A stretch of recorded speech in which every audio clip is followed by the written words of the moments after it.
Këshilli i Bashkisë Islame të Prizrenit dhe Organizata e Veteranëve të Ushtrisë Shqiptare të Kosovës Dega në Prizren, në bashkëpunim me komunën Sultan Gasi nga Turqia dhe me Federatën Botërore të Shoqatave të Ballkanit, mbrëm ka organizuar iftar të përbashkët me qytetarët e Prizrenit. Në iftar morën pjesë të gjitha shtresat e shoqërisë prizrenase, si familjet e dëshmorëve, invalidët, veteranët e Ushtrisë Shqiptare të Kosovës, të burgosërit politik, mësues, arsimtar, profesor, mjek, afarist, deputet, politikan dhe shumë të tjerë. Tubimin e ka përshëndetur Ali Efendi Veza, kryeimam në emër të Bashkisë Islame të Prizrenit, Isa Berisha, sekretar në emër të Organizatës së Veteranëve të Luftës së Ushtrisë Shqiptare të Kosovës dhe shoqatave të dalë nga lufta, Recep Varolli, kryetari i Federatës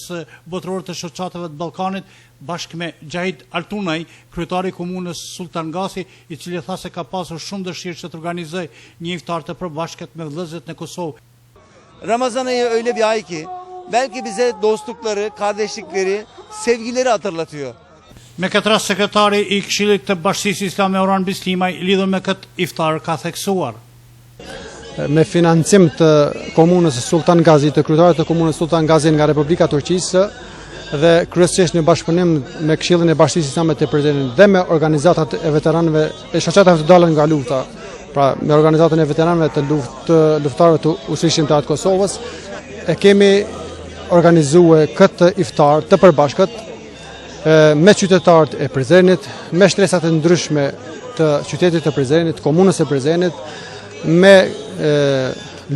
kategoritë e dalura nga lufta, përfshirë familjet e dëshmorëve, invalidet e luftës së GK-s, veteranët, të burgosurit politik dhe kësaj duket që prezenca është e kënaqshme dhe le të shpresojmë që çdo gjë të shkojë në rregull. Iftari është mbajtur në uborrin e kompleksit të lidhjes shqiptare të Prizrenit dhe në uborrin e xhamisë së Bajraklis dhe kanë marrë pjesë rreth 800 agjërues.